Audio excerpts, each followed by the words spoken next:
Welcome friend, युक्ति IAS पर आप सभी लोगों का स्वागत है। आज 15 फरवरी है तो दैनिक जागरण के राष्ट्रीय संस्करण न्यूज़पेपर में पीटी, मेंस और इंटरव्यू ओरिएंट कौन कौन से न्यूज़ को कवर किया गया है जो यूपीएससी और स्टेट पीसीएस एस्पिरेंट के लिए बहुत ही महत्वपूर्ण है। साथ ही साथ जितने भी आप लोग गवर्नमेंट कम्पिटिटिव एग्जाम फिल करते हैं वो सेंट्रल गवर्नमेंट को या स्टेट गवर्नमेंट, उससे रिलेटेड पीटी फैक्ट क्या है उसको हम लोग चर्चा करेंगे। आगे बढ़ने से पहले युक्ति आईएएस के यूट्यूब चैनल को जरूर सब्सक्राइब कीजिए, शेयर कीजिए और महत्वपूर्ण कमेंट आप कमेंट सेक्शन में दे सकते हैं, सुझाव दे सकते हैं और जो भी पीटी फाइव प्रश्न पूछा जाता है उसका उत्तर भी आपको कमेंट सेक्शन में दे सकते हैं। साथ ही युक्ति आईएएस का ऐप जरूर डाउनलोड कीजिएगा, गूगल प्ले स्टोर से और एप्पल स्टोर से डाउनलोड कर सकते हैं, जो भी वर्जन आप यूज़ करते हैं। आपको वहाँ कम्युनिकेशन ग्रुप बनाया हुआ है और एक दैनिक जागरण न्यूज एनालिसिस का ग्रुप बना हुआ है। वहाँ भी आप लोग दैनिक जागरण से रिलेटेड चीज़ों को शेयर कर सकते हैं। जो भी की नोट्स आप लोग बनाते हैं वहाँ शेयर कीजिए, आंसर पूछा जाता है उसका आंसर देने का प्रयास कीजिए। और टेलीग्राम चैनल भी आप ज्वाइन कर सकते हैं कमेंट सेक्शन में, और डिस्क्रिप्शन बॉक्स में आपको टेलीग्राम चैनल का लिंक दिया रहता है, आप वहाँ से भी जुड़ सकते हैं। या टेलीग्राम चैनल पर जाकर आप युक्ति आईएएस टाइप कीजिएगा, आप हमें वहाँ पाइएगा और टेलीग्राम चैनल पर जो भी चीज़ें शेयर की जाती है उसका लाभ ले सकते हैं। साथ ही साथ एमसीक्यू सीरीज भी चलाया जाता है, तो आप उसमें भी शामिल हो सकते हैं। चलिए आज आगे हम लोग बात करते हैं। देखिए, बीबीसी के दफ्तरों पर आयकर विभाग का कार्रवाई है, तो आयकर विभाग के बारे में पहले भी चर्चा कर चुका हूँ, सीबीआई के बारे में पहले भी मैं चर्चा कर चुका हूँ, सीबीसी के बारे में भी मैं पहले चर्चा कर चुका हूँ।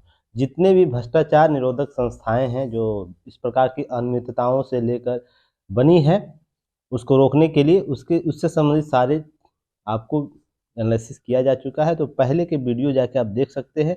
आपको फिलहाल अभी क्या जानकारी रखनी है कि बीबीसी पर भी वित्तीय गड़बड़ी मामले में बीबीसी के दिल्ली और मुंबई स्थित कार्यालय पर छापा पड़ा है।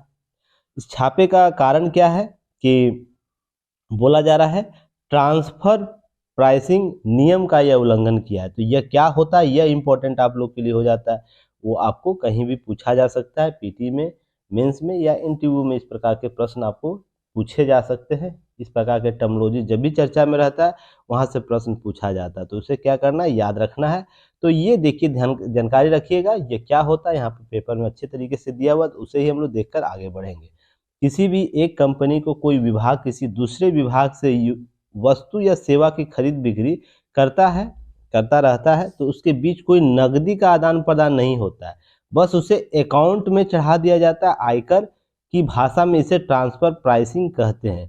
अर्थात कहने का मतलब यह है कि एक्स कोई ऐसी कंपनी है और वाई कोई ऐसी कंपनी है, दोनों है ना अपने प्रोडक्ट को एक दूसरे के साथ शेयर कर रहे हैं, पर वो क्या कर रहे हैं, नगद नहीं ले रहे हैं, पैसे की लेन देन नहीं कर रहे। पैसे लेन देन का सोर्स और भी हो सकता है, पर खातों का जो भी पंजीयन होगा वो रखता है। मान लीजिए 100 वस्तु यह भेज रहा है या 500 वस्तु भेज रहा है, उसका जो भी मूल्य होगा उसके लिए नहीं ले रहा है, पर उसके लिए क्या कहते हैं, खातों का प्रॉपर वे से आपको डॉक्यूमेंट बनाए हुए है।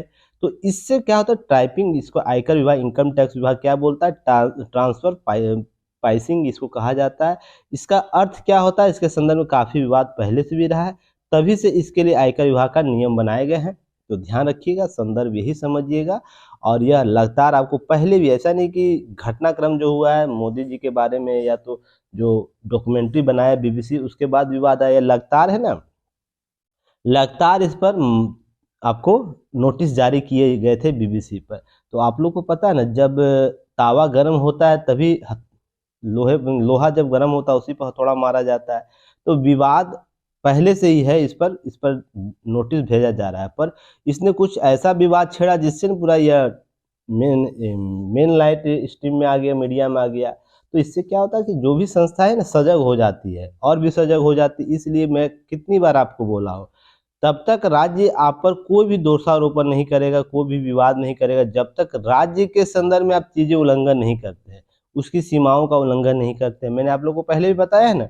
तो देखिए, जैसे ही ये संस्था क्या किया, किसी राज्य के संस्थाओं के साथ, राज्य की परिभाषा में जो 12 और 36 का आर्टिकल के संदर्भ में बातें जो की गई है राज्य के एसेट के बारे में, उस पर थोड़ा सा आरोप प्रत्यारोप लगाता है।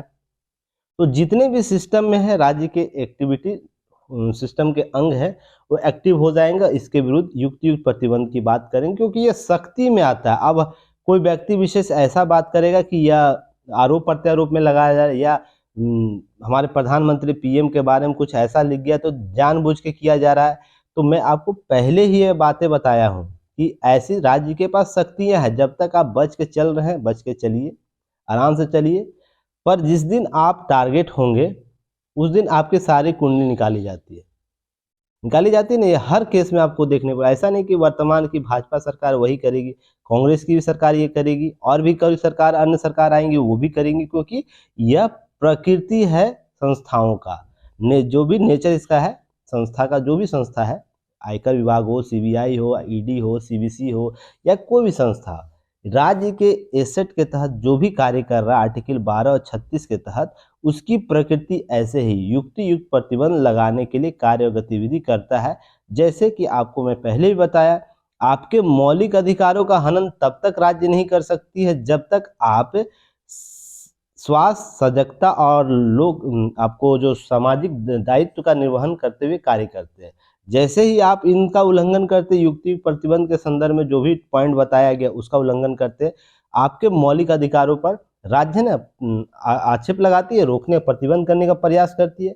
इसका मतलब संस्थाओं के पास अधिकार तो जरूर है, तो उसका उपयोग कब करेगी? जब आप सीमाओं का उल्लंघन करेंगे। तो बीबीसी ने भी लगातार सीमाओं का उल्लंघन किया, तो अब नोटिस जाएगा। इसमें राजनीतिक, देखिए, जो भी राजनीतिक बातें की जा रही है वो एक तरफी, एक अवसरों का लाभ लेने वाली प्रकृति है। पर हमारे जो भी संस्था है उसका नेचर, प्रकृति ऐसे ही है, बनी हुई है। सभी विश्व की ऐसी संस्थाओं में आपको ध्यान रखिएगा, ये सब चीज़ें आपको काम देगी। इसको इसी संदर्भ में समझना। और जो भी मैंने बाकी संस्थाओं के बारे में बताया, नाम लिया, उसकी पहले चर्चा की जा चुकी है, आप वीडियो जाके देख सकते हैं। चलिए नेक्स्ट हम लोग बात करेंगे एयरबस और बोइंग के से 470 विमान खरीदेगी एयर इंडिया। तो एयर इंडिया के बारे में, जब एयर इंडिया टाटा समूह को दिया गया, उसके सबसे बड़ी खरीद के रूप में देखी जा रही है। तो यहाँ पर ध्यान रखिएगा, एयर इंडिया जो है फ्रांस की एयरबस खरीदेगी। तो एयरबस कहने का मतलब हवाई जहाज से 250 और अमेरिका के बोइंग विमान 220 विमान खरीदेगी।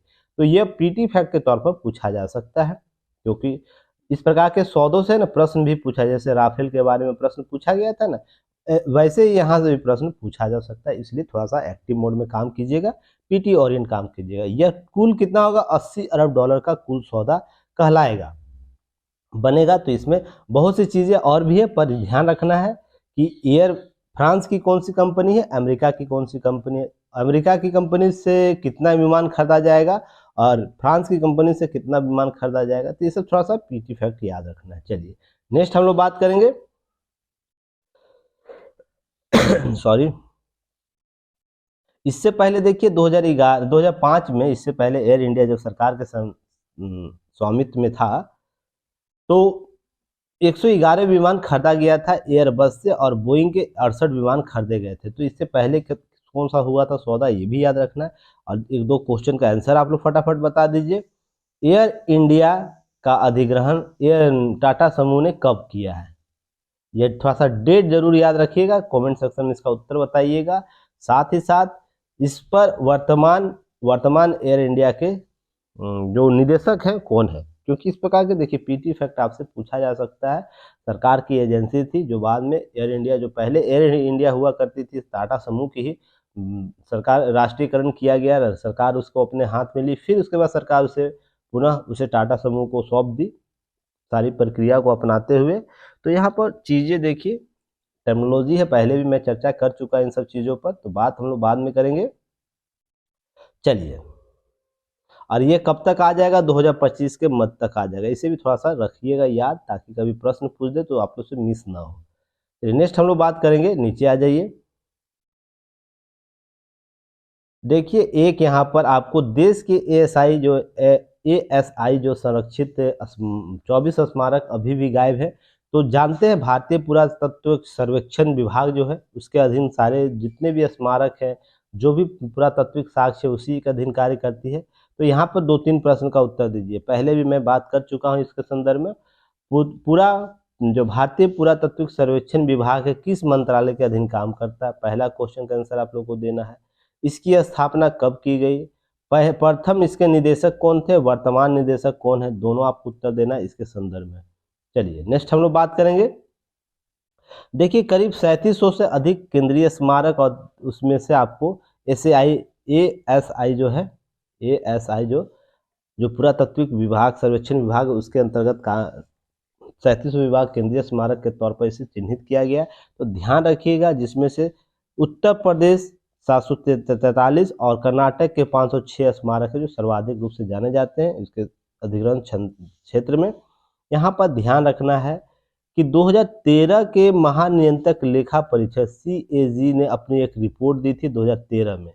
क्या दी थी कि 92 स्मारक के गायब होने का खुलासा किया गया था उस रिपोर्ट में। जो उस समय 2013 का जो कैग का रिपोर्ट था, उस रिपोर्ट में ये बात बोला गया था। ये जो भारतीय पुरातत्व सर्वेक्षण है उसके तहत जो अधिकृत किया गया स्मारक है उसमें से 92 स्मारक गायब हो गए, कागजी तौर पर गायब हैं। सांस्कृतिक मंत्रालय ने स्मारक की खोज के लिए राज्यों के साथ मिलकर टीमें गठित की। उसके बाद लापता स्मारकों को लेकर संसद में जानकारी दी गई है कि 68 स्मारकों को खोज लिया गया है, जबकि 24 स्मारक अभी भी गायब हैं। खोजे गए कई स्मारक अवैध कब्जे के शिकार हो गए, जबकि 14 शहरीकरण के भेंट चढ़ गए। तो देखिए किस प्रकार के प्रशासनिक अनियमितता, राजनीतिक अनियमितता के साथ साथ जो लोगों की जन भागीदारी है किस प्रकार से सहयोग कर रहा है। देख लीजिए कि अवैध कब्जा कर लिया गया है, 14 का शहरीकरण का भेंट कर दिया गया है, और बाकी जो 12 स्मारक है, 12 जो स्मारक बांधों आदि के निर्माण के चलते गायब हो चुके हैं। तो देखिए जो भी इस पर बांध बनाया होगा, इस प्रकार की प्रक्रियाओं में जब शामिल किया होगा, तो उसका ऑडिट कैसे किया होगा उसके लिए प्रश्न चिन्ह खड़ा करता है। और स्मारक क्यों है, हमारे पुरातात्विक साक्ष्य क्यों इम्पोर्टेंट होते हैं, पहले भी मैंने आपको काफ़ी दफे बताया कि हमारे सांस्कृतिक विरासत को जिंदा रखने के लिए, हमारा अतीत क्या है उसको बनाए रखने के लिए, राष्ट्रीय एकता अखंडता के लिए बहुत जरूरी होता है कि इन सब स्मारकों को सुरक्षित रखा जाए, संरक्षित रखा जाए। तो अगर नहीं होता तो बताइए यूनेस्को क्यों इतना पैसा खर्चा करता वर्ल्ड में सबको संरक्षित करने के लिए। कुछ इसका स्टेटस है, सिंबल है, इसलिए इम्पोर्टेंट पार्ट के तौर पे इसे देखा जाता है। तो यहाँ पर ध्यान रखिएगा कि प्रशासनिक अनियमितता के कारण और भी बहुत सी चीज़ें हैं, उसके कारण ये सब चीज़ें आपको ध्यान रखिएगा। देखिए बहुत से चीज़ों को स्मारक अभी भी गायब है, उसमें कुछ लोगों का कुछ स्मारक आपको याद रखना है, जिससे आपको कभी कभी प्रश्न में पूछा जा सकता है। ठीक है ना।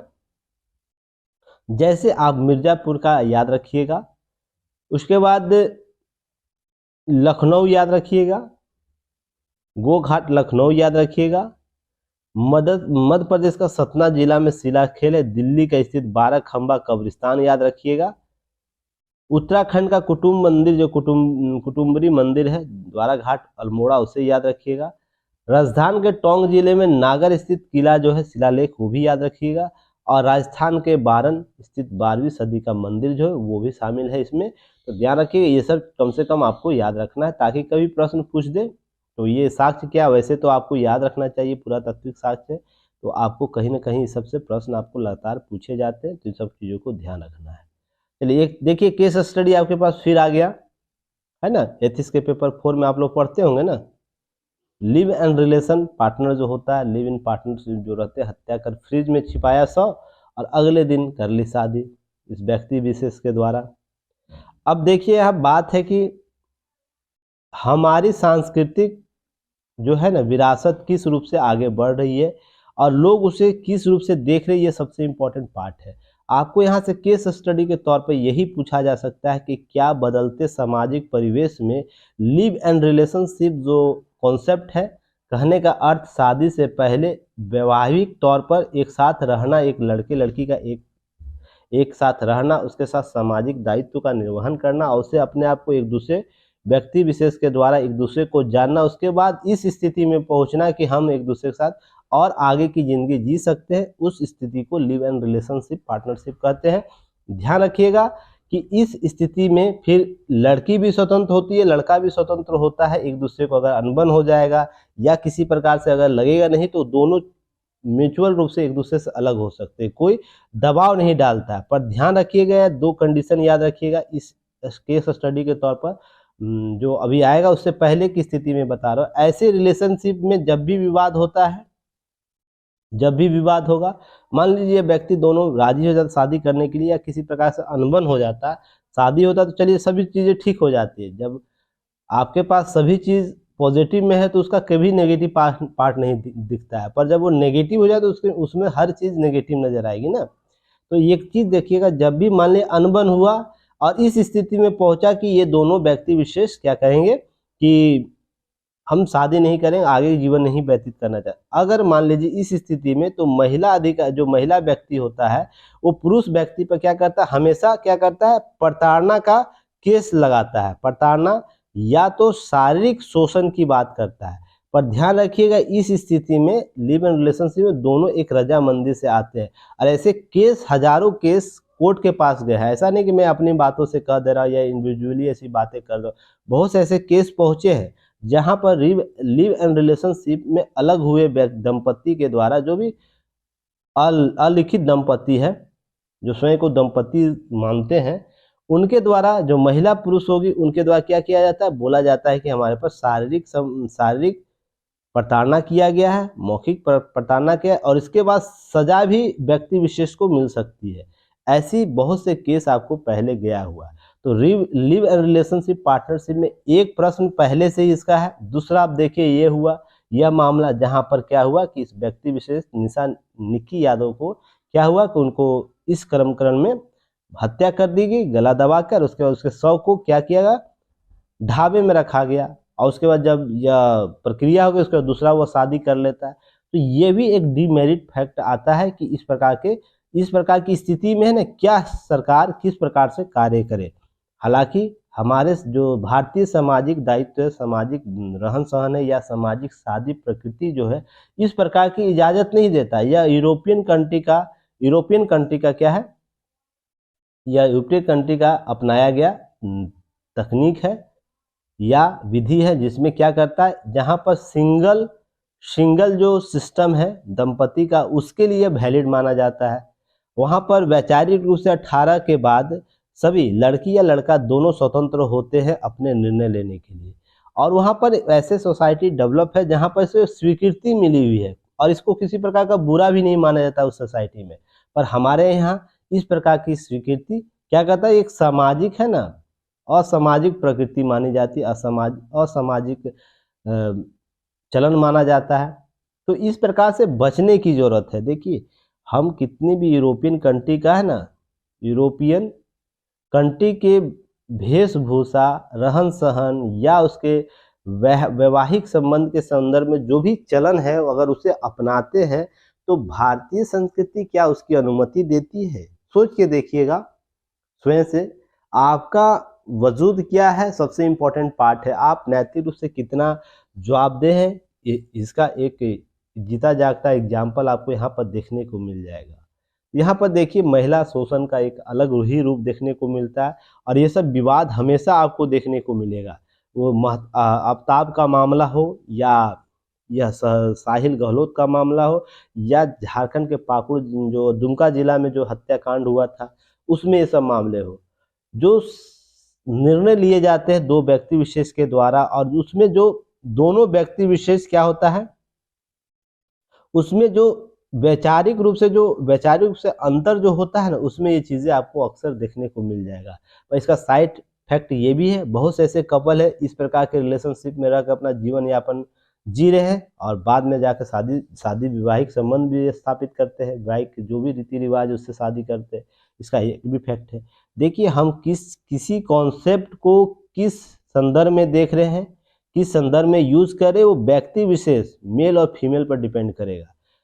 अब हो सकता है क्षणिक सुख के लिए भी ये सब चीज़ किया जाता होगा। अब ये तो चीज़ें जो कर रहा है वही नहीं बता सकता, बस हम लोग इसके साइड इफेक्ट और जो पॉजिटिव नेगेटिव पॉइंटों को ही पढ़ सकते हैं, समझ सकते हैं। पर आपसे यहाँ से प्रश्न पूछ सकता है इंटरव्यू में कि क्या आपके नज़र से लिव एंड पार्टनरशिप या लिव एंड रिलेशनशिप का जो कॉन्सेप्ट है उचित है या अनुचित है। तो जो भी आप इसके संदर्भ में पॉजिटिव या नेगेटिव भाव रखते हैं, तो दोनों को प्रूव करने के लिए आपके पास साक्ष्य होने चाहिए। केवल आप ये इस आधार पर नहीं बोल सकते कि ये गलत है और ये सही है। उसके लिए गलत है तो क्यों गलत है इसका आधार आपको बताना होगा, सही है तो क्यों सही है इसका आधार बताना होगा, और दोनों के बीच संतुलन स्थापित करना होगा, ध्यान रखिएगा। तो ये चीज आपको ध्यान रखनी है, आगे बढ़नी। चलिए नेक्स्ट हम लोग बात करेंगे। तब तक आप लोग चैनल को जरूर शेयर सब्सक्राइब करते रहिए ताकि और भी चीज़ें लोग तक पहुंच सके। व्हाट्सएप पर स्टेटस लगा सकते हैं, साथ ही साथ जितने भी ग्रुप है वहां भी शेयर कर सकते हैं। चलिए, तीसरी रिंग रोड निर्माण का इस्तेमाल होगा लैंडफिल कचरा। तो देखिए, लैंडफिल कचरा उसे कहा जाता है जो हम लोग हमारे शहरों में है ना, से कचरा घरों घरों से निकाल के उसके बाद एक डंपिंग यार्ड में छोड़ दिया जाता है। वह कुछ वर्ष के बाद उसमें वो सड़ जाता है, उसका जो जो अवशेष होता है, उसके अवशेष के बाद रिंग रोड उसके स्लेश से उसके छाटा, उसके बाद विभिन्न विधियों द्वारा उसको क्या किया जाता है, रोड बनाने लायक उसके चीज़ों का इस्तेमाल किया जाता है। तो ध्यान रखिएगा। और इस तरह बहुत से रिंग इस प्रकार के प्रोडक्ट से ना रोड बन चुका है। तो लैंडफिल कचरा से भी रोड बनाया जा सकता है। तो एक यूटिलाइजेशन इसका किया जा सकता है। कभी भी आपसे पूछे कि जो शहरों का जो कचरा उसका उपयोग कैसे किया जाता है, तो उसको एग्जाम्पल के तौर पर इसे दे सकते हैं। और उसमें दिल्ली रिंग रोड का उदाहरण भी आप बता सकते हैं। तो ये सब चीज़ कलेक्ट करते रहिएगा ताकि एक है ना आपके पास एक मटेरियल तैयार हो। अवशिष्ट प्रबंधन का बेहतर प्रबंधन, हम अवशिष्ट जो पदार्थ है उसका बेहतर प्रबंधन कैसे करें, उसके लिए आपके पास एग्जाम्पल होना चाहिए। चलिए ठीक है, नेक्स्ट हम लोग बात करेंगे। देखिए, ये बात आपको ये इम्पोर्टेंट है, जो पीटी मेंस और इंटरव्यू ओरिएंट से जो टॉपिक है, आपको अदानी मामले में छिपाने को कुछ नहीं है। तो जेपीसी जांच से क्यों भाग रही है सरकार, अर्थात सरकार से मांग कर रही है जो प्रमुख पार्टी है कांग्रेस और अन्य दल की संयुक्त संसदीय समिति का गठन किया जाना चाहिए। और अभी जो कल का जो पॉलिटिकल क्लास में लिया हूँ उसमें भी समितियां ही चल रही हैं। जो लोग समितियों के बारे में, जैसे प्राक्कलन समिति, लोक लेखा समिति और सार्वजनिक उपक्रम समिति, जितने भी अस्थायी समिति हैं और तदस्थ समिति की जानकारी चाहते हैं, तो वीडियो जाके देखिएगा। इवनिंग का कल का वीडियो है और आज भी क्लासेज होंगी 9 PM में। तो आप लोग उसे ऐड करके देख सकते हैं ताकि आप लोग चीज़ों को समझिए कि कैसे पढ़ाया जा रहा है, उससे कैसे क्वेश्चन राइज होता है और क्वेश्चन प्रश्न कैसे आपको एग्जाम में टैली हो रहे हैं। तो इसकी जानकारी आपको लेना चाहते हैं तो इवनिंग 9 PM में आज के क्लास में आप लोग शामिल होइए और देखिए कि आपको कितना बेहतर तरीके से समझाया जा रहा है। बिना देखे कैसे समझिएगा। पेपर आप पढ़ते हैं अच्छी बात है, और भी कहीं जगह पढ़ रहे बहुत अच्छी बात है, पर जो टर्मिनोलॉजी या जो कंडीशन के साथ मैं आपको कवर करा रहा हूँ, डायरेक्ट प्रश्न जैसे टैली करते हैं, उसको भी सीखना बहुत ज़रूरी है। एक बार आके विजिट करके देखिए। चलिए, तो यह यूपीएससी का जीएस पेपर 2 संसदीय समितियों के संदर्भ में टॉपिक को कवर करेगा। बस यहाँ क्या है, मामला क्या है, बस ध्यान रखना है। अदानी मामला पहले भी आपको लगातार मैं बताया हूँ कि मामला क्या चल रहा है देश में, किस प्रकार के आरोप प्रत्यारोप चल रहे हैं। फिलहाल आपको जानकारी रखनी है कि सरकार इस विपक्षी प्रमुख विपक्षी दल इसके लिए संयुक्त संसदीय जो समिति उसके गठन की बात कर रहा है। तो ये क्या बला है या किस रूप से ये काम करता है, इसको हम लोग देखेंगे। जो ज्वाइंट पार्लियामेंट्री कमेटी होती है, जेपीसी से बोला जाता है। तो ध्यान रखिएगा, कल मैंने आपको क्लास में बताया जो चीज़ें, उसके आधार पर ही अस्थाई समिति और एक तदर्थ समिति बताया था। तो दोनों का अंतर मैंने बताया था। तो यह जो संयुक्त संसदीय समिति होता है, एक प्रकार का तदर्थ समिति होता है, यह अस्थाई प्रकृति का होता है। और संसद के प्रत्येक सदन, एक सेकेंड रुक जाइएगा, चलिए, विशेष रिपोर्ट या मुद्दे पर जांच करने के लिए, विशेष किसी मुद्दे या रिपोर्ट की जांच करने के लिए इसका गठन किया जाता है। कल भी मैंने आपको बताया था कि तदर्थ समिति का गठन तभी किया जाएगा जब किसी की विशेष जांच की आवश्यकता होगी, विशेष प्रकार की कोई उसको कार्य सौंपा जाएगा। और उसके कार्य सौंपे जाने के बाद जब वो कार्य पूरा कर लेगा, उसके बाद तदर्थ समिति या अस्थायी समिति जो होगा वो समाप्त हो जाता है। तो यह एक क्या होता है, संयुक्त संसदीय समिति क्या होती है, एक प्रकार का तदर्थ समितियाँ होती हैं। तो ध्यान रखना यहाँ पर है। नेक्स्ट है, क्यों गठन किया जाता है इसका, क्यों किया जाता है गठन इसका, संसद के काम की अधिकता होने के कारण। कल मैंने आप लोगों को बताया था ना, संसद का काम अधिकता है तो तदर्थ समिति और अस्थायी समितियों का गठन किया जाता है ताकि उन सभी मौलिक जो प्रशासनिक और मौलिक नियम कानून है उसको समझा जा सके, उसके जो भी अनियमितता है उसकी जांच की जा सके। तो समय और समय के सीमित होने के कारण, बाध्यता के कारण संसद क्या करती है, सभी विधेयकों या रिपोर्टों की जांच के लिए असमर्थ होती है। अब संसद बहस करे, उस पर बहस प्रतिक्रिया को लाए, वोटिंग कराए, या केवल रिपोर्टों को जांच ही करता रहे, तो यह अतिरिक्त कार्य हो जाता है। इसके लिए बहुत सी समितियां बनती है। लगातार मैं आजकल 2-3 दिन समितियों पर ही चर्चा करूंगा पॉलिटी क्लास में, तो आप 9 PM में जुड़िए, सारी चीज़ों को स्टेप बाय स्टेप समझिएगा।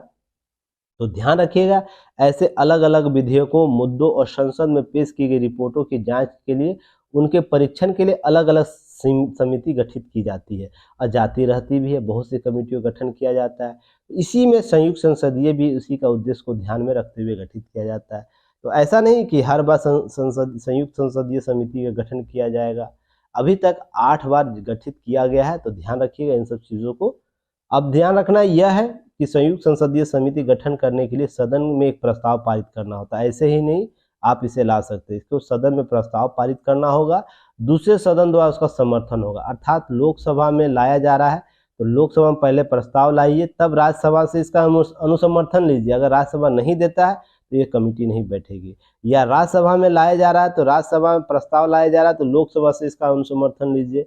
अगर वो देता है तो ठीक है, नहीं तो नहीं यह समिति गठित होगी।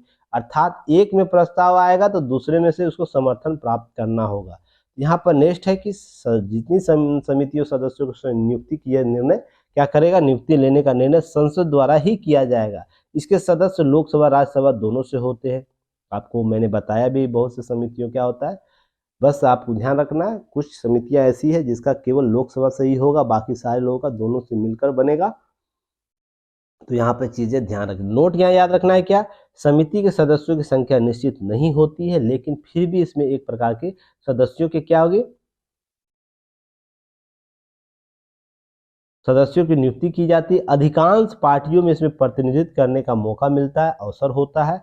इससे राज्यसभा की तुलना में कई गुने सदस्य लोकसभा से होते हैं, क्योंकि लोकसभा आपको जनप्रतिनिधियों का होता है। मैंने कल भी आप लोगों को बताया था कि राज्यसभा से अधिकतर नियुक्त किए जाते हैं, अधिष्ठित किए जाते हैं, प्रति लोकसभा से क्या होता है, चयन किया जाता है। तो ध्यान रखिएगा, इंपॉर्टेंट लोकसभा हो जाता है, क्योंकि जवाबदेही संस्था के तौर पर जनप्रतिनिधियों का जो प्रत्यक्ष निर्वाचन का प्रतिनिधित्व कहाँ होता है, लोकसभा में होता है।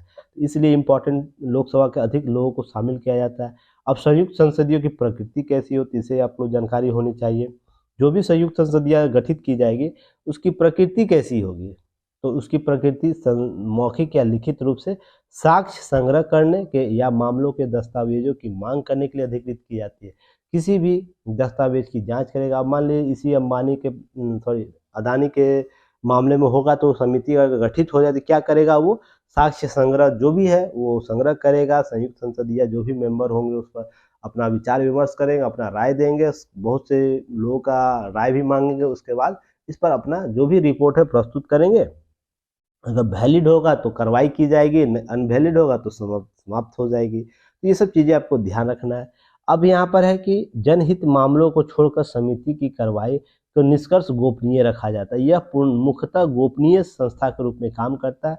अगर जो जनहित के मामलों का, अर्थात राष्ट्रीय हित का मामला होगा, बहुत से सामाजिक दायित्व के मामले होंगे जिसमें सामाजिक समरसता खराब ना हो जाए, उन सभी को छोड़कर बाकी सभी कार्रवाई जो है निष्कर्ष गोपनीय रखा जाएगा। हालांकि देखिएगा, इन मामलों को ध्यान रखिएगा, हालांकि सरकार किसी भी दस्तावेज को उस स्थिति में वापस लेने का निर्णय ले सकती है यदि उसे लगता है ऐसा करना राज्य की सुरक्षा और देश के हित के लिए जरूरी है, तो ऐसा करेगा। तो यहाँ पर राज्य जो है, राज्य के बारे में मैं फिर से बात कर रहा हूँ, सरकार की बात हो रही है, सरकार की एजेंसी की बात हो रही है, ठीक ना, यहाँ पर ध्यान रखिएगा। तो यहाँ पर याद रखिएगा, संयुक्त जो संसदीय समिति है किसी भी माध्यम से सबूत जुटाने के लिए अधिकार प्राप्त होता है। उससे जैसा लगेगा वैसा है ना, वो अपनी संस्थाओं को, मान लीजिए उसको लगेगा सीबीआई से हमें रिपोर्ट जांच मांग करनी है, सीबीआई से भी कर सकती है। लोकपाल से अगर उसे लगेगा कि लोकपाल से हमें किसी रिपोर्ट की आवश्यकता है तो रिपोर्ट से, और कोई भी व्यक्ति इसको न नहीं कर सकता, उसको रिपोर्ट देना होगा। उससे जो भी साक्ष्य मांगेगा उससे अमूमन वो देता है। अब मान लीजिए कोई भी संस्था हो, सीबीसी भी हो सकता है, आईबी भी हो सकता है, या कोई भी प्रधानमंत्री कार्यालय भी हो, कहीं से भी यह साक्ष्य जुटाने के लिए सॉवलेंट होता है। ध्यान रखिएगा, इतना इंपॉर्टेंट पार्ट हो जाता है, इसे यथाशक्ति इससे प्राप्त हो जाती है। किसी को भी क्या कर सकता है, यह वह किसी भी व्यक्ति संस्था, अगर वह व्यक्ति विशेष, देखिए यहाँ पर लिखा होगा, किसी भी व्यक्ति संस्था या उस पक्ष को बुला सकती है और पूछताछ कर सकती है जिसको लेकर इसका गठन किया गया है। अब मान लीजिए अदानी ग्रुप के लिए यह आपको ये संयुक्त संसदीय जो गठित कर दी जाती है, तो चाहेगा तो ये अदानी को भी हाजिरी करवा सकता है। अदानी को यहाँ आना होगा इस कमेटी के संदर्भ में, ध्यान रखिएगा। इतना पावर इस समिति के पास होता है। अर्थात यह फिर से आपको संसदीय जो प्रक्रिया, संसद के अधिकारों को लेकर चलता है। तो आपको पता है ना, संविधान से बड़ा कोई नहीं है, तो इन सब चीज़ों को ध्यान रखना है। इसलिए संविधान में जो बातें की गई है उसके जो भी आपको बनाए गए हैं संस्था और जिस रूप से वो काम करता है उसके लिए जरूरी हो जाता है इस प्रकार की प्रक्रियाओं का अमान्य करना। अगर वह व्यक्ति, संस्था या पक्ष संयुक्त संसदीय समिति पेश नहीं होता है तो संसद के अवमानना या उल्लंघन का मामला माना जाता है। तो सोचिएगा कितना बड़ा है मामला। इसके लिए उसे दंडित भी किया जा सकता है, तो ध्यान रखिएगा, दंडित करने की प्रक्रिया अपनाई जा सकती है। इसके लिए संयुक्त संसदीय समिति संबंधित व्यक्ति, संस्था लिखित या मौखिक जवाब दोनों मांग सकता है। समझ लीजिए, यहाँ पर नोट याद रखिएगा क्या, कि सबूत के लिए बुलाने पर अगर कोई विवाद होता है, वो कोई भी सबूत बुला रहा है, मांग रहा है, अगर वो नहीं देता, उसके समक्ष में विवाद होता है, तो ध्यान रखिए इस स्थिति में अध्यक्ष का निर्णय अंतिम माना जाएगा। अब मान लीजिए कोई भी ऐसा मामला आता है जिसमें है ना विवाद उत्पन्न हो जाता है, बहुत सी पार्टियों का, मान लीजिए 10 पार्टियों का इसमें जो आपको पार्लियामेंट्री कमेटी, ज्वाइंट कमेटी बनाई गई है, तो इसमें 10 पार्टियों का मेंबर लोग शामिल है। इसमें से मान लीजिए कि अध्यक्ष किसी एक का बना हुआ, कांग्रेस का ही मान लीजिए अध्यक्ष बना हुआ है, कांग्रेस का नहीं मैं मानता हूँ, मान लीजिए कोई एक छोटा सा पार्टी कोई है जिसका एक सीट रिजर्व है, यहाँ पर आया हुआ है, तो अगर वो बोल देगा किसी मामले में सभी लोग विरोध कर रहे हैं कि नहीं ये विवाद हो जा रहा है किसी साक्ष्य के बारे में, तो यह अगर निर्णय ले जाता है तो यहाँ पर पार्टी का स्थिति आपको वहाँ मायने नहीं रखेगा, व्यक्ति का पद इंपॉर्टेंट हो जाएगा। अध्यक्ष अगर बोल देगा कि नहीं ये वैलिड नहीं है, इसे नहीं माना जा सकता है, तो जो भी विवाद का कारण है वो वहाँ पर ड्रॉप आउट हो जाएगा और इसका निर्णय जो होगा, अध्यक्ष का निर्णय होगा उस मामले में, अगर उसे लगेगा यह साक्ष्य सही है, इससे ही काम मेरा चल जाएगा, हमारे संयुक्त जो संसदीय बैठक हुई है, तो उसके संदर्भ में क्या होगा, वो निर्णय वैलिड होगा और वो अंतिम होगा। इस पर किसी प्रकार का वाद या प्रतिवाद या प्रश्न चिन्ह नहीं किया जा सकता, ध्यान रखिएगा। अब जो संयुक्त संसदीय समिति किसी खास मामले में जांच करने के लिए, प्रतिवेदन देने के लिए या दोनों सदनों के अध्यक्ष, सभापति द्वारा समय समय पर गठित की जा सकती है, किसी भी मामले में गठित की जा सकती है, ध्यान रखिएगा। एक बार सौंपे गए विषयों की अपनी जांच रिपोर्ट में संसद में पेश कर देती है, लोकसभा या राज्यसभा पेश कर देती है, देने के बाद जेपीसी के स्वतः अस्तित्व समाप्त हो जाता है। जैसे ये रिपोर्ट सबमिट कर देगी संसद में, संसद के पटल पर, तो इसका जो अस्तित्व है समाप्त हो जाएगा, ये जो संयुक्त संसदीय समिति वो समाप्त हो जाएगी, ध्यान रखिएगा। अब गठन कैसे होता है यह याद रखना है संयुक्त संसदीय समिति का। तो गठन अनेक दलों के सदस्यों से मिलकर बनता है। इसके वजह एक दलगत संरचना है जो संसद के दलों के ताकत के जरिए निर्धारित होता है, जितनी बड़े दल होगा उसमें शामिल होता है। इसलिए सभी इस समिति का मांग करते हैं कि ध्यान रखें अनुपात में, इसके अनुपात के आधार पर चुना जाता है, यानी संसद पार्टी के सदस्यों के अनुपात में पार्टी का प्रतिनिधित्व होगा। यही वजह है किसी खास विवादित मुद्दे पर जेपीसी की मांग की जाती है पार्टियों के द्वारा कि इसमें आपको क्या होगा, बहुमत के साथ शामिल होंगे, हम यहाँ अपनी बातों को रख सकेंगे बेहतर तरीके से और इसके विचार करेंगे। यहाँ पर ध्यान रखिएगा, ये चीज़ें आपको इसलिए मांग की जाती है। नोट यहाँ याद रखना है क्या, अगर संसदीय समिति की रिपोर्ट कुछ प्रश्नों, विवादों से घिरी रहती है, फिर भी सरकार जेपीसी के सिफारिशों को महत्वपूर्ण मानती है। ऐसा नहीं कि हर मामले में जो ये कमेटी है, वो संयुक्त संसदीय जो समिति है, उसका रिपोर्ट पॉजिटिव ही रहेगा। वो इसके जो निर्णय है, इसके जो रिपोर्ट दी जाएगी वो हमेशा विवाद में रहा है। इसके पीछे लॉजिकली, इनलॉजिकली सभी कारण देखे जा सकते हैं। फिर भी सरकार है ना, जेपीसी का सिफारिशों को महत्वपूर्ण मानती है। इसकी वजह यह है कि समिति काफ़ी बारीकी से मुद्दे की छानबीन करता है। मैं आपको क्या बोला कि यह सॉल्वेंट हो जाती है किसी भी संस्था से जवाब मांगने के लिए, किसी भी अधिकारी से जवाब मांगने के लिए समक्ष व्यक्ति या विशेष संस्था जिस मामले में समिति का गठन किया उससे प्रश्न कर सकती है, और हर मामले का यह बारीकी से मुद्दे का छानबीन करती है, इसलिए ज़्यादा खिचड़ी हो जाता है, ध्यान रखिएगा। इसलिए चीज़ों को है ना, ज़्यादा लोग है ना इस पर हर पॉइंट पर व्यू देने लगते हैं, तो जिससे विवाद बढ़ जाता है, जिसके कारण ये कमेटी अस्पष्ट की स्थिति में हो जाती है, सरकार के संदर्भ में सही नहीं लगता है। फिर भी इसकी जांच इसलिए कराई जाती है क्योंकि कई अनियमितताओं और लापरवाहियों को वाले कार्य केवल इसी भय से नहीं किए जाते हैं कि भविष्य में इसकी जांच के लिए संयुक्त संसदीय समिति कराई जा सकती है। और इस समिति का गठन कर देने का मतलब है कि जो भी संस्था इसमें आपको जिसके लिए बनाई जाएगी, एक्स के लिए, मान लीजिए एक्स कोई काम है, कोई काम हो सकता है, एक्स कोई कार्य है, उसके लिए संयुक्त संसदीय समिति का गठन किया जाता है, तो इस समिति को इतनी शक्ति मिल जाता है, इसको ना हर मुद्दे पर इससे प्रश्न कर सकता है, हर मुद्दे पर जैसा चाहेगा वैसा प्रश्न करे। तो इस परिस्थिति से बचने के लिए कोई भी संस्था ने क्या करता है कि अनियमितताओं को कम करने का प्रयास करता है, हालांकि जाने अनजाने में हो जाता है, पर कोशिश करता है कि इस प्रकार की प्रवृत्ति ना आए, जिसके कारण संसद की संयुक्त संसदीय बैठ जाए और हम पर रिपोर्ट आ जाए। सोच लीजिए। तो यहाँ पर ध्यान रखना है इन सब चीज़ों को। अब देखिए, अब तक जो गठित संयुक्त जो संसदीय समितियाँ कौन कौन है उसे याद रखिएगा। बफोर्स तोप खरीद मामला 1987 में एक संयुक्त संसदीय प्रथम संसदीय समिति का गठन किया गया था, संयुक्त संसदीय समिति का। उसके बैंकिंग लेन देन अनियमितता अधिनियम 1992 के लिए, स्कॉट मार्केट घोटाला 2001 के लिए, सॉफ्ट ड्रिंक पेयजल जो अन्य पेयजल पदार्थ कीटनाशक मामला 2003 याद रखिएगा, इसके लिए संसदीय संयुक्त समिति का गठन किया गया था। 2G स्पेक्ट्रम घोटाले के लिए किया गया था 2011 में।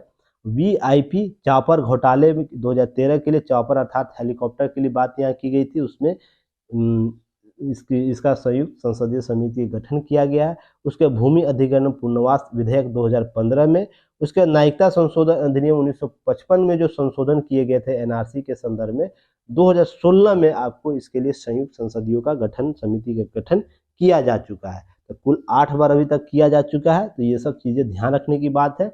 नेक्स्ट हम लोग फिर कभी और भी आएगा तो हम लोग जांच करेंगे। अब बहुत ही इंपॉर्टेंट टॉपिक है, इसे बेहतर तरीके से आप लोग कीजिएगा। और भी पार्ट जो इसके है, आज के क्लास पॉलिटी के 9 PM में इसको कवर किया जाएगा, जो भी संसद की समितियाँ। तो आप लोग जरूर विजिट करके देखिएगा, 9 PM में लाइव क्लास चलता है, तो आप लोग जरूर जुड़िए। चलिए नेक्स्ट हम लोग बात करेंगे। एक सेकेंड, थोड़ा पानी में पी लूँ। आप लोग लाइक शेयर सब्सक्राइब करते रहिए, खासकर प्रश्न का जवाब दीजिए। अब आंसर राइटिंग स्टार्ट हो गया। BPSC के जो कैंडिडेट जिनका मेंस अच्छा गया, PT अच्छा गया, मेंस देने लायक है, तो मेंस के आंसर राइटिंग में शामिल होइए। आज उसके लिए कोर्स लॉन्च कर दिया जाएगा, कैसे क्या होगा सब पर बात की जाएगी। अब देखिए, ध्यान रखना है, गरीब देशों में कर्ज से राहत है भारत एक बड़ा एजेंडा। हाल ही में बैठक हुई थी ना, उसके संदर्भ में कुछ अपडेट हुआ है, तो क्या करना है आपको, इसको एक बार नोटिफाई कर लेना, देख लेना है।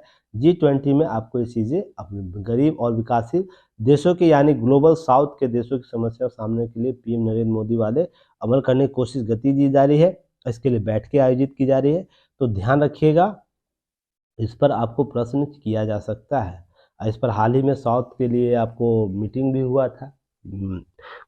कब हुआ था, ये लगता है 10-15 दिन हो गया होगा, जिस पर न्यूज़ एनालिसिस किया जा चुका है, तो आप उसे एक बार अपडेट कर लीजिएगा। ठीक है, चलिए नेक्स्ट हम लोग बात करेंगे।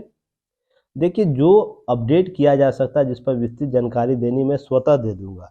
जो चीज़ें हो चुकी है ना, प्लीज़ आप लोग पहले का वीडियो लगातार देखते रहिए, चीज़ें कवर होते जाएगा, की नोट्स एक बार बन जाएगा, रिपीटेड वीडियो जब आएगा तो आसान हो जाएगा चीज़ों को समझना। तो यहाँ ध्यान रखना है कि सबसे 74 देशों में $35 अरब का कर्ज है, ध्यान रखिएगा, जिसमें वैश्विक चीन का जो दबाव है, कर्ज देने का जो नीति है, उस पर देखा जा रहा है।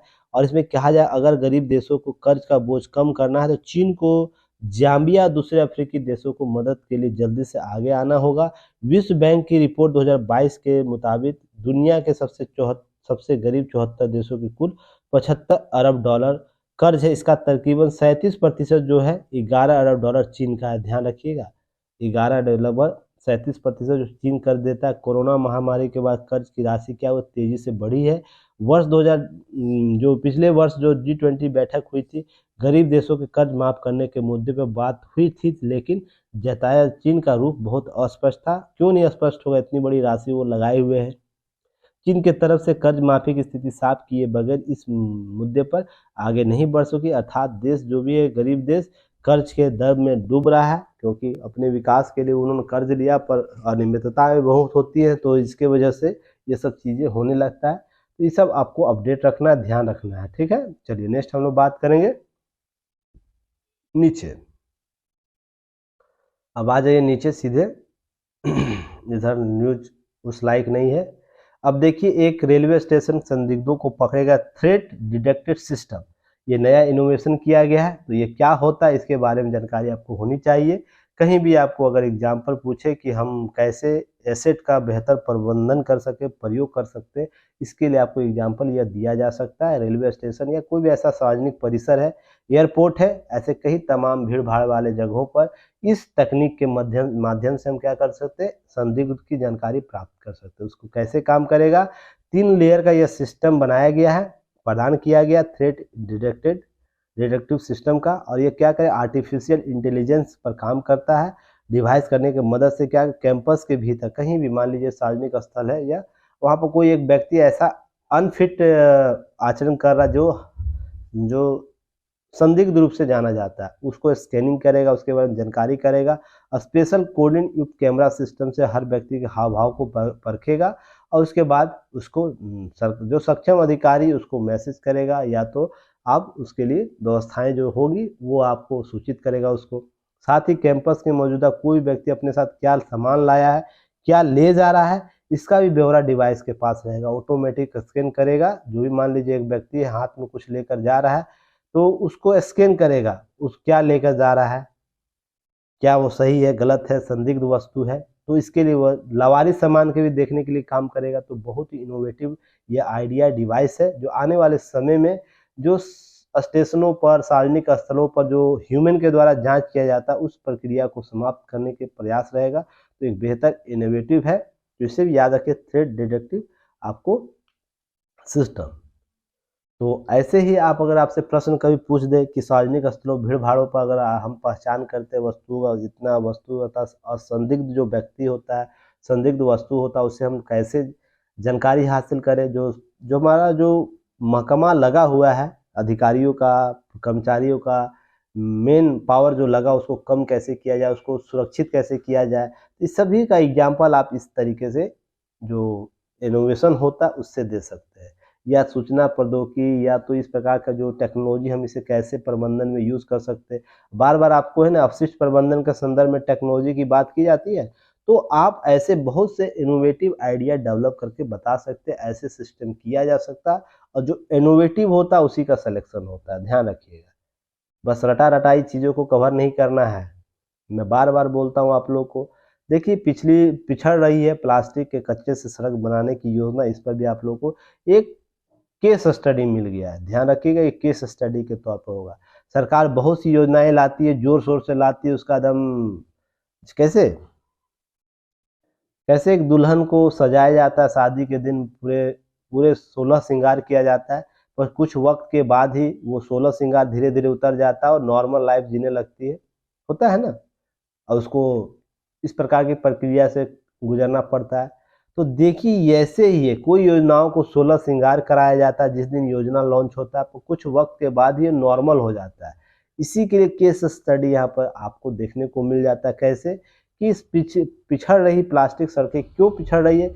योजना तो बहुत बेहतर है कि हम लोग क्या करेंगे, प्लास्टिक से आपको कचरे से, प्लास्टिक के कचरे से सड़क बनाएंगे। अभी ऊपर भी मैंने आप लोग को बनाया प्लास्टिक जो हब है, जो शहरों का जो अवशिष्ट जो डब होता है, रखा जाता है, उससे हम लोग शहर बना का सड़क बनाने का प्रयास कर रहे हैं। तो उसमें बहुत से प्लास्टिक के पार्ट भी होंगे ना। तो देखिए यहाँ पर क्या है, लक्ष्य तो ये रखा गया था, ये बहुत अच्छा योजना है। नितिन गडकरी के द्वारा भी यह बातें की गई थी, जो हमारे परिवहन मंत्री उनके द्वारा। और ये देखिए गलत नहीं है, बहुत अच्छा इनोवेटिव आइडिया, बस इसके इम्प्लीमेंट में जो तीव्रता होनी चाहिए वो नहीं हो पा रहा है। इसी के लिए केस स्टडी है। तो यहाँ पर देखिए कि 2 राज्य ऐसे हैं, केवल 1-1 किलोमीटर की सड़क इस तकनीक से बना है।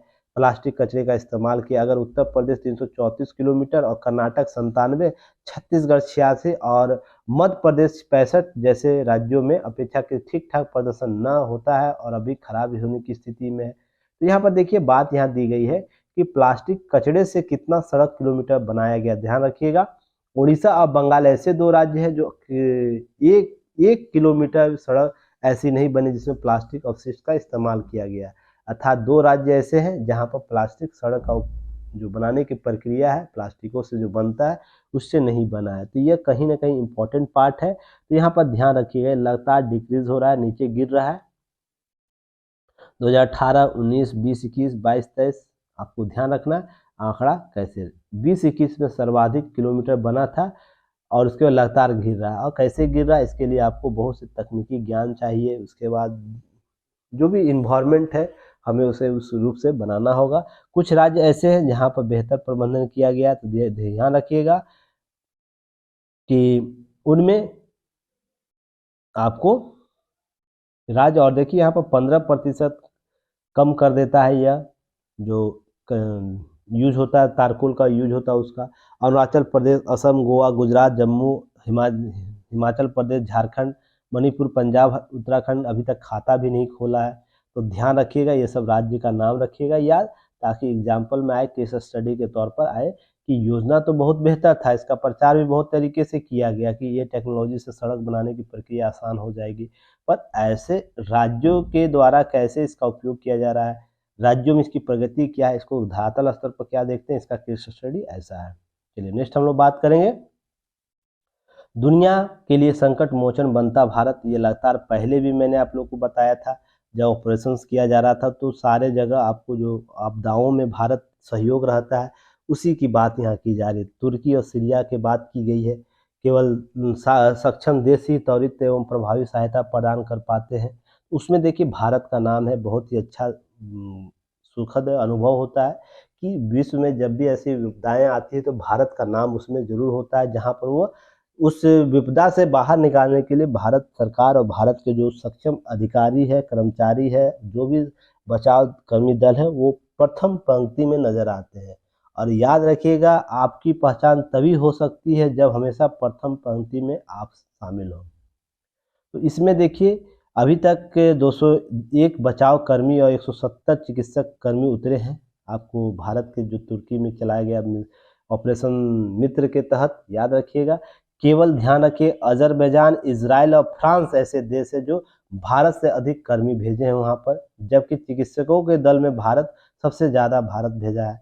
तो देखिए यह डाटा याद रखिए, कभी भी भारत के संदर्भ में वैश्विक परिदृश्य में भारत की भूमिका को बताना हो ना, यही सब ग्राउंड लेवल पर जो वर्क कर रहा है भारत उसे बताना। किताबी ज्ञान मत रखिएगा प्लीज़, आप लोग किताबी ज्ञान मत रखिए कि भारत के पास ऐसी नीति है, भारत इस प्रकार के विदेश नीति को लेकर चलता है, वसुधैव कुटुंबकम को लेकर चलता है। ये सब किताबी ज्ञान, उसका धरातल वे पर कैसे यूज कर रहा है भारत, उसको ना उससे जोड़ के बताइए, तो ज़्यादा इनोवेटिव आपका आंसर लगेगा। यही आपको करना चाहिए। अमेरिका इतनी बड़ी लोकतंत्र है तो भी आप देखते हैं ना, कहीं पहली पंक्ति में आपको नजर आ रहा है? नहीं नजर आ रहा है। क्यों नहीं नजर आ रहा है? तो उसके हालांकि देखिए संदर्भ यह समझने की जरूरत है कि हमारा पहुंच क्यों होता है। मान लीजिए किसी विषय पर हम लोग वोटिंग यूएन में करते हैं तो एक तरफा होता है, 189 इधर मिलेगा, इधर 2-3 मिलता है, या किसी विषय पर 143 मिलेगा तो इधर एक तरफा वोटिंग क्यों मिल जाता है, भारत को तो सपोर्ट हर जगह क्यों मिलता है, इसके पीछे रीजन यही सब है। तो ध्यान रखिएगा, हर चीज़ का एग्जाम्पल बेहतर तरीके से देखिए। और जबकि देखिए ध्यान रखिएगा, भारत और तुर्की और सीरिया के बीच लगभग 4600 किलोमीटर की दूरी है। बाकी बड़े बंदरगाह, बड़े जो मददगार है याद रखिएगा, उसके पश्चिमी एशिया करीब यूरोप से है, फिर भी उन लोगों को मदद नहीं किया है। तो ध्यान रखिएगा, जो सहानुभूति, मजबूती निपुण देश से का परिचय मिला है भारत का, भारत ऑपरेशन दोस्त के तहत बिना किसी पंथ, राष्ट्रीयता या राजनीतिक पूर्वाग्रह से वसुधैव कुटुंबकम के विचार को साकार किया है। अब हम लोग वसुधैव कुटुंबकम बोलते रहेंगे, हम लोग वसुधैव कुटुंबकम करते हैं, पर हम लोग इस प्रकार का ऑपरेशन में कभी शामिल नहीं होंगे। तो क्या होगा इससे, है ना, कथनी और करनी में अंतर हो जाता है। तो भारत एक ऐसा देश है जो कथनी और करनी दोनों जगह एक ही नीति को अपनाता है, ध्यान रखिएगा। पर बहुत से ऐसे विश्व के देश है जो विकसित है पर उनकी कथनी और करनी में अंतर होता है। इसलिए भारत एक विशेष लोकतांत्रिक देश की श्रेणी में आता है, विशेष भूमिका के संदर्भ में आता है। अब इसको एग्जाम्पल और भी तरीके से दे सकते हैं, जैसे ऑपरेशन गंगा के संदर्भ में जो रूस यूक्रेन के मामले में देखा होगा। अपने देश को तो लाया ही नागरिकों, 18 अन्य देशों के 147 नागरिकों को सुरक्षित बाहर निकाला। सोच के देखिए, यूक्रेन के मामले में ऐसे ही अफगानिस्तान के मामले में आपको देखने को मिला होगा। यमन युद्ध 2015 में ऑपरेशन राहत चलाया गया था, जहां पर 4600 भारतीयों को लाया गया, जबकि 41 देशों के 960 विदेशियों को सुरक्षित बाहर लाया गया। और जो भी 41 देश होंगे, अब भारत की वही कृतज्ञ रहेंगे ना। जब भी भारत इस प्रकार के कभी विपदा में आएगा तो ये सब आंख बंद करके एक सुर में आएंगे भारत के सपोर्ट में। इसलिए देखिए, भारत इस प्रकार की नीति को अपनाता है और बहुत सफल तरीके से अपनाता है। अब देखिए, 2011 का लीबिया युद्ध हुआ था। आरंभिक दौर में ऑपरेशन सेफ होम कमिंग चलाया गया था, जिसके जरिए 1500 भारतीयों को नागरिकों चंद हफ्तों में बचाकर स्वदेश लाया गया था। इसके भी आपको उसके आयाम लगातार देखने को मिले हैं। अब ऑपरेशन श्रीलंका में ऑपरेशन रेनबो चलाया गया, मालदीव में ऑपरेशन स्टार चलाया गया, ऑपरेशन कास्टर चलाया गया था, इंडोनेशिया में ऑपरेशन गंभीर चलाया गया। तो जितने भी ऑपरेशन चलाए गए हैं उसमें आपको नाम याद रहना चाहिए किस देश में। तो ये काम कीजिएगा, आज एक सूची बनाइएगा, ऑपरेशन का नाम किस देश के साथ किया गया आज। उसके बाद आपको जो दैनिक जागरण का न्यूज एनालिसिस का ग्रुप बना हुआ है ऐप पर, वहाँ पर आप लोग शेयर कर दीजिएगा ताकि सारे लोग इसका लाभ ले सके। ऑपरेशन का नाम किस देश के साथ किया गया, उसमें क्या लक्ष्य प्राप्त किया गया, कितने भारतीयों को कितने विदेशी देशों के साथ, एक सूची बना लीजिएगा। इससे कभी भी प्रश्न आएगा पीटी फैक्ट में, आप उसे कवर कर लीजिएगा। अब देखिए, भूकंप राहत में ऑपरेशन मैत्री आपको चलाया गया था नेपाल के संदर्भ 2015 में। तो जो भरकस सेवाएं की गई थी, 43,000 भारतीयों सफल निकासी की गई थी। इस प्रकार के जब भी आपदा आता है तो भारत उसमें आपको काम करता है। अब नागरिक सैन्य जो समन्वय सिद्धांत पर काम करता है भारत इसके संदर्भ में। तो और भी चीजें हैं। अब यहाँ पर देखिए कुछ प्रश्न है, तो ये प्रश्न आपको ध्यान रखने की जरूरत है। क्या है कि आवश्यक वस्तुओं के मुहैया कराने के लिए क्या मिलेगा भारत को, मुहैया कराकर हमें क्या मिलेगा। इस प्रश्न का उत्तर सॉफ्ट पावर अंतर्राष्ट्रीय जनमत हमारे देश की छवि विस्तार में निहित होगा। मैं आपको अभी बोला ना कि इससे क्या होता है, विदेश नीति वसुधैव कुटुंबकम का जो नीति है, कथनी और करनी में आपका अंतर जो है उसमें एक रूपता आती है। तो भारत को एक विशिष्ट छवि बनेगी, इसलिए सॉफ्ट पावर के तौर पर इसे यूज किया जा सकता है। और लगता है इन सब चीज़ों को आप देखते भी होंगे कि आपको ये सब चीज़ हर संभव सहायता का वादा ये भारत करता है। तो जानिए, ध्यान रखिएगा, अच्छे वैश्विक नागरिक बनकर दिखाने का मौका मिलता है कि हम विश्व में, भारत एक ऐसा देश है जो वैश्विक विपदाओं में अच्छे में तो साथ है ही, पर वैश्विक आपदाओं में हम सबसे पहले पहुंचेंगे। वो यूएन का पीस कीपिंग मिशन हो या इस प्रकार आपदा इस प्रकार कभी भी आता, मान लीजिए सुनामी आया इंडोनेशिया में, भारतीय दल गया था। ऐसे बहुत से जगह आपको एग्जाम्पल के तौर पर मिल जाएंगे। तो ये सब चीज़ें याद रखनी है, ध्यान रखनी है। इसका यूटिलाइजेशन उसी तरीके से करना है ताकि आप उसका आंसर बेहतर तरीके से दे सकें। चलिए ने कर्ज की राजनीति और अर्थतंत्र क्या होता है, इसके संदर्भ में भी एक विमर्श आया है। तो इस पर मैं पहले भी आप लोगों को डिस्कस किया हूँ, याद होगा कितने लोगों को। आप लोग कमेंट सेक्शन में बताइए। कर्ज की नीति है, मैंने विभिन्न देशों के साथ कर्ज की स्थिति कितना % है, अपने कुल जीडीपी का वो कितना % कर्ज लिया हुआ है, अमेरिका, रसिया, फ्रांस, ये सब का डाटा दिया था, चीन का डाटा दिया था, और भारत अपने कर्ज का जो जीडीपी कितना कर्ज लिया हुआ है, इसके संदर्भ मैंने डाटा दिया था। आप लोगों को याद होगा, अगर किन्हीं को तो उसे उस नोट को अपडेट कर लीजिएगा। मुझे याद है, पर आप लोग कितना याद रखते, कितना की नोट्स बनाते हैं मुझे नहीं पता। शेयर कीजिएगा ग्रुप में ताकि मैं देख सकूं जो लोग बनाए हैं कि हाँ पहले का जो न्यूज़ बताया गया तो आप लोग लिख रहे हैं या नहीं लिख रहे हैं। तो चलिए, 2013-14 में चालू कीमतों पर लगभग 112 लाख करोड़ रुपए जीडीपी के संदर्भ में सरकार कुल 56.7 लाख जो है, एक सेकेंड कलर चेंज कर दूं, चलिए 56.7 लाख करोड़ रुपए का कुल कर्ज और देनदारी जीडीपी का लगभग 50.5% थी। बाद में वित्त वर्ष 2018 में 19 के आते आते सरकार कुल जो देनदारी 90.8 लाख करोड़ हो गया, और कुल का कितना हो गया ध्यान रखिएगा। अब चालू कीमतों पर जो जीडीपी का 189 लाख करोड़ है, जो जीडीपी का मात्र 48% ही है। यानी जीडीपी के प्रतिशत के रूप में सरकार कर्ज और देनदारियां पहले से 2 पॉइंट के बिंदु घट गई है। तो ध्यान रखिएगा, जो हल्ला गुल्ला करते हैं ना कि भारत कर्ज में डूब रहा है, कर्ज में डूब रहा है, ऐसी स्थिति नहीं है। आंकड़े जरूर बड़े हैं क्योंकि हमारा बजटीय आवंटन भी तो बढ़ा है ना। तो ध्यान रखिएगा, आंकड़े बड़े हैं पर प्रतिशत में क्या कमी हुई है, तो इसको ध्यान रखना है। आपको ये यूपीएससी में इस प्रकार के टर्मोलॉजी यूज करके पूछा जा सकता है, तो ये सब चीज़ों को ध्यान रखना है। और स्थिति क्यों आई है, ध्यान रखिएगा, कोरोना के उत्पादन और कर्ज राजस्व दोनों प्रभावित हुए थे कोरोना काल में। और कर्ज में मात्र 12 लाख करोड़ रुपए की वृद्धि के बावजूद जीडीपी में प्रतिशत रूप से सरकारी जो कर्ज है 3% वृद्धि से ज़्यादा होकर 51% पहुँच गया था। अर्थात कुल जीडीपी का जो 51% है, हम लोग क्या करते हैं, कर्ज के तौर पर देखते हैं, लेते हैं। विभिन्न देशों से हम लोग आकलन करेंगे क्या है या गलत है, ये तभी ना समझ में आएगा कि हमारा क्या है। तो यहाँ पर ध्यान रखिएगा, वित्त वर्ष 2023-24 में बजट अनुमानों के अनुसार सरकारी ऋण कुल जीडीपी का 56% तक घटकर रह गया है। पहले 61% था, घटकर 56%। यही हल्ला हो रहा है पूरा मीडिया में, पूरी जगह, कि भारत अपने कुल जीडीपी का आधा से अधिक कर्ज में डूबा हुआ है।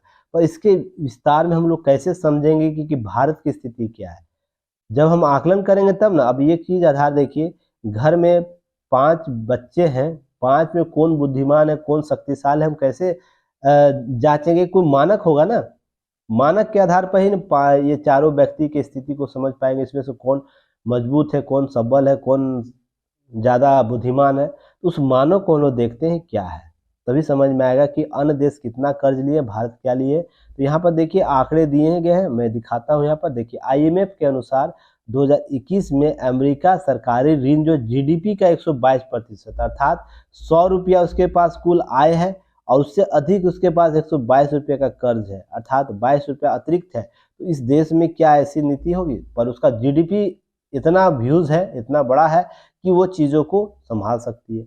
साथ ही साथ जापान के पास 221.3% है कुल जीडीपी का, तो ध्यान रखिएगा।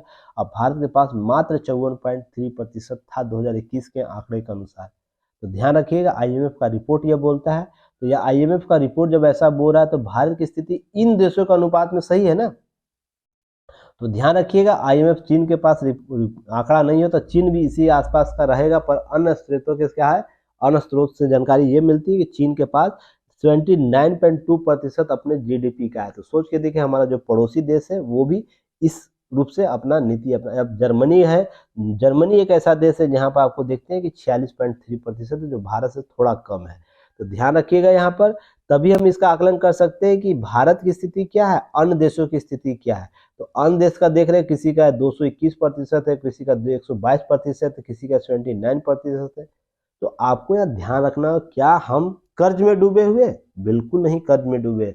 और सभी देश अपने इंफ्रास्ट्रक्चर को डेवलप करने के लिए, अपना विकास की परियोजनाओं को डेवलप करने के लिए मार्केट से पैसा उठाती है, उसके बाद इन सब चीज़ों को अन्य एसेट से पैसा उठाती है, हमारा विकास करती है। तो उसमें जो जीडीपी का है, जीडीपी का कुल ग्रोथ जो भी है उसका कितना प्रतिशत लेती है, सरकार के नीतियों पर डिपेंड करता है, वो कैसे इसका यूटिलाइजेशन करेगी। इसलिए ध्यान रखिएगा, हमारा 152.6 लाख करोड़ का कुल बजट अनुमान पर पहुंच गए हैं, संशोधित जो अनुमान था। तो ध्यान रखिएगा, देनदारियां मात्र आपको 2826 करोड़ रुपये है। तो ध्यान रखिएगा, ये सब चीज़ें आपको ध्यान रखने की बात है।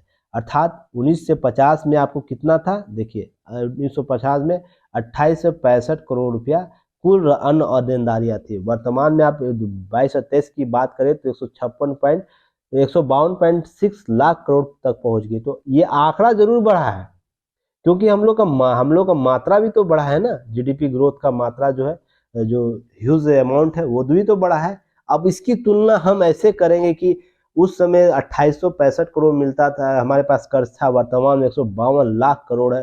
तो देखने में लगेगा कि नहीं बहुत बड़ा है, सरकार हमें डुबा देगी, प्रत्येक व्यक्ति कर्जदार हो जाएगा, हम बर्बाद हो जाएंगे। इस प्रकार के कॉन्सेप्ट जो अन्य पार्टियां लगाती है, यही जब सरकार में आएगी, सरकार जब बनाएगी, तो ये भी यही बात कहेगी जो मैं बोल रहा हूँ, जो वर्तमान सरकार बोल रही। क्योंकि ये जब तक नहीं लेगा, पैसा कहाँ से लाएगा?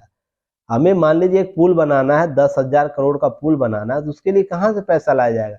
या तो पब्लिक से पैसा लिया जाएगा, या तो प्राइवेट पब्लिक पार्टनरशिप से यह बनाया जा सकता है, या अन्य विदेशी निवेशक इसमें पैसा इन्वेस्ट करेंगे, यही आधार पर हो सकता है। या हम कोई संस्थागत से कर्ज लेंगे, जैसे IMF से कर्ज ले सकते हैं, या तो विश्व बैंक से कर्ज लेंगे, या तो फिर क्या लेंगे, जो एशियन बैंक है उससे ले सकते हैं, ब्रिक्स बैंक है उससे ले सकते हैं।